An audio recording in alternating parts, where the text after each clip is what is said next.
आगे जो डिस्कशन है that is of high availability and scalability. This is the last topic from the platform initialisation point of view कि ASA के platform level पर आप क्या कुछ कर सकते हैं.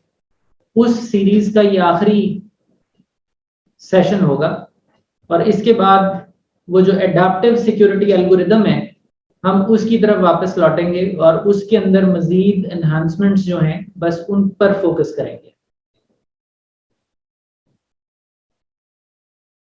इस टॉपिक को स्टार्ट करने से पहले हम अपनी फायरवॉल को मोड सिंगल में वापस ला रहे हैं.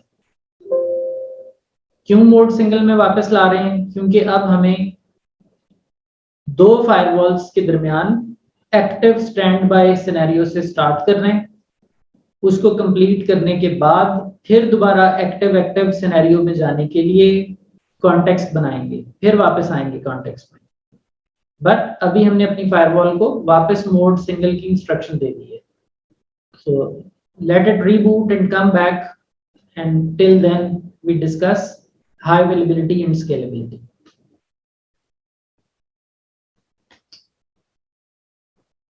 हाई अवेलेबिलिटी एंड स्केलेबिलिटी दो डिफरेंट एस्पेक्ट्स हैं, बट ये याद रखिएगा कि स्केलेबिलिटी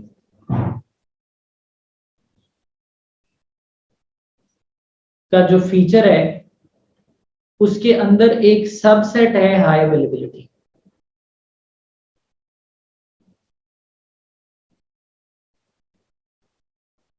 अगर कोई बंदा स्केलेबिलिटी की बात करे तो that includes high availability, but अगर कोई सिर्फ हाई अवेलेबिलिटी की बात करे तो that does not include scalability. तो बात करते हैं. High availability gives failure protection without scaling beyond 2 hardware units. High availability का मतलब है 2 ASAs, दैट्स इट. इनके दरमियान में एक्टिव स्टैंड बाय या एक्टिव का relationship. Just 2 units means 1+1 redundancy. इसकी आगे दो अकसाम है. एक स्टेट लेस फेल ओवर है, एक स्टेट फुल फेल ओवर है. स्टेट लेस फेल ओवर का मतलब ये है कि अगर आपकी ट्रैफिक इस ASA से गुजर रही थी and this ASA unit becomes faulty, ये डाउन होता है, तो आपकी ट्रैफिक दूसरे यूनिट से जाना तो शुरू हो जाएगी, लेकिन आपका जो कनेक्शन है, मिसाल के तौर पर जो स्काइप लॉगिन है, कोई यूट्यूब की वीडियो चल रही है या कोई फोन कॉल चल रही है, वो सारी चीजें डिस्कनेक्ट होकर रिकनेक्ट होंगी. This is state less. इसमें रिकनेक्ट फील होगा लोगों को. स्टेट फुल जो है वो सीमलेस है. इसमें if one unit goes down the second unit will take over and your applications will resume from that point onward. आपको reconnect करने की जरूरत नहीं है. ये फर्क है स्टेट लेस और स्टेट फुल का. बाकी होंगे तो 2 ही यूनिट, लेकिन उन दोनों यूनिट में से एक काम करेगा, एक इंतजार करेगा, या दोनों काम करेंगे. ये उसकी फर्दर वेरिएशन है एक्टिव स्टैंड बाय की. ये दोनों में मुमकिन है. तो अगर देखा जाए तो हाई अवेलेबिलिटी में हमारे पास 4 वर्जन्स हैं. We can have stateless active standby, we can have stateless active, we can have stateful active standby, we can have stateful active. ये हमारे पास मुख्तलिफ cases बन गए हैं, बट इन सब के अंदर unit 2 ही होंगे, 1+1. और ये हमें प्रोवाइड क्या करेगा? Failure protection.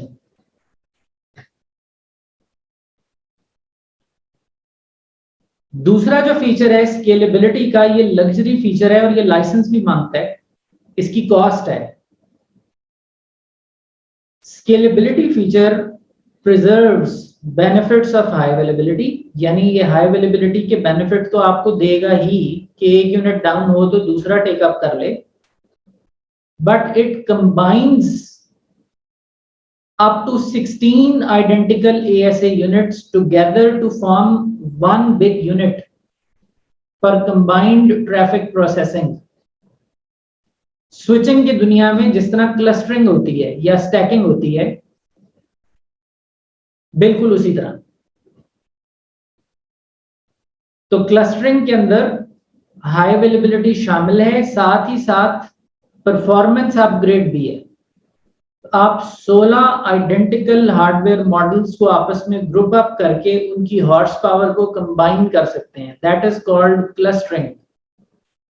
आपके पास 2 यूनिट्स हैं टू स्टार्ट विद, आप अभी भी क्लस्टरिंग से आगाज कर सकते हैं, you can opt for cluster, but ये क्योंकि एक्सपेंसिव चीज है, इसका लाइसेंस रिक्वायर्ड है, तो आपको ये तभी करना है जब फ्यूचर में आपने +1+1+1 करने हैं। अगर आपका ऐसा कोई इरादा नहीं है, आपने सिर्फ if one box goes down second should take over, आपका सिर्फ फेलियर प्रोटेक्शन मकसद है, तो आप हाई अवेलेबिलिटी तक ही रहेंगे। और अगर आपको थ्रूपुट और प्रोसेसिंग को इंक्रीज करना है तो आप क्लस्टरिंग वाले डिजाइन पर जाएंगे डे 1 से ही, चाहे डे 1 पे आपके पास 2 यूनिट्स हो, बट फ्यूचर में आपने उसमें जम करने और यूनिट्स, तो आप स्केलेबिलिटी वाले पाथ को ऑप्ट करेंगे। हाई अवेलेबिलिटी के अंदर जो आपके ASAs हैं, जाहिर है वो पेयर में आ जाएंगे, तो उनकी जो कनेक्टिविटी है विद द नेटवर्क, उसका खास लिहाज रखना पड़ेगा। जिस तरह इस ASA के 2 इंटरफेसेस हैं, एक गीगाबिट 1 है और एक गीगाबिट 0 है।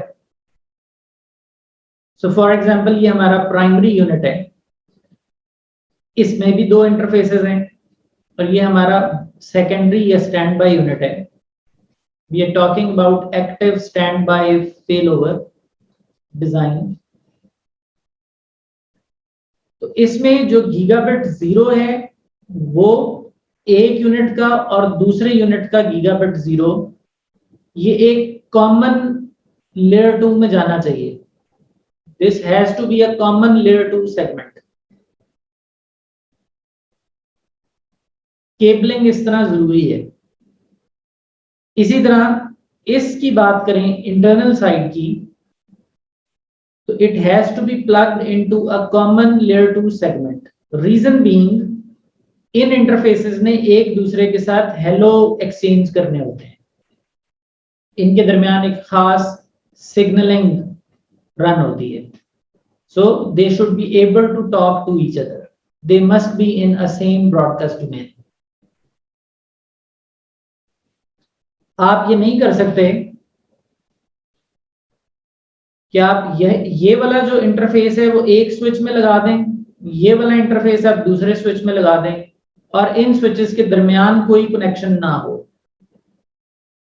तो ये एक रॉन्ग केबलिंग डिजाइन है।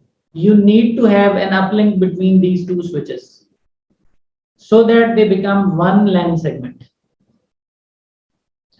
तो जितने भी आपके डेटा इंटरफेसेस हैं उसके जो पेयर्स बनेंगे, they should share a common layer 2 segment. अगर आप एक ASA पर 8 इंटरफेस इस्तेमाल करने जा रहे हैं तो इसका पहला और इसका पहला common subnet, common layer 2, left वाले का दूसरा, राइट वाले का दूसरा, एक और common layer 2, so on so fourth. तो ये तो है डेटा इंटरफेस की कनेक्टिविटी। उसके बाद आपको कुछ इन दोनों यूनिट्स के दरमियान बैक टू बैक कनेक्शंस करने पड़ेंगे। ये थ्रू अ स्विच हो सकते हैं, सिस्को रिकमेंड भी करता है, but back to back cables भी हो सकती हैं। इसमें एक तो कम से कम है, यानी एक इंटरफेस इसका, एक इंटरफेस इसके के साथ आपको कनेक्ट करना है। ये स्पेशल इंटरफेस है, इसको हम फेल ओवर इंटरफेस बोलते हैं। इसके ऊपर भी दोनों यूनिट्स एक दूसरे के साथ हार्ट बीट एक्सचेंज करते हैं, just to keep an eye on each other.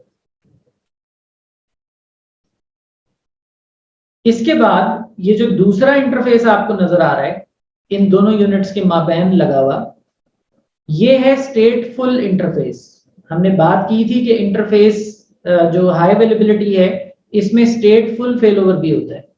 स्टेटफुल फेलोवर में कनेक्शंस प्रिजर्व होते हैं। तो इसका मतलब ये है कि अगर कोई ट्रैफिक इस ASA से गुजर रही है तो इसके कॉन टेबल के अंदर एक कनेक्शन हो गया, वन इन यूज, तो उस कनेक्शन की कॉपी दूसरे यूनिट तक पहुंचना जरूरी है। यहां पर भी वन इन यूज हो जाना चाहिए। इसका मतलब है कि हम स्टेट फुलनेस की बात कर रहे हैं।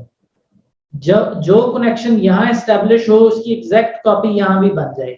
डजंट मैटर ये स्टैंड बाय है, बट बन जाए यहां भी। तो उसके लिए बहुत हैवी ट्रैफिक एक्सचेंज होगी दोनों यूनिट्स के दरमियान।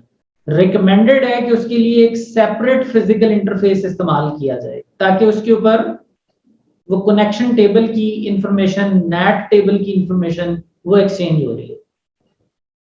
बट अगर आप एक स्मॉल टू मीडियम सिनेरियो में हैं तो आप फेल ओवर इंटरफेस से दोहरा काम ले सकते हैं। आप फेल ओवर इंटरफेस को ही स्टेटफुल भी डिक्लेयर कर सकते हैं। You can declare the same failover interface as the stateful communication interface.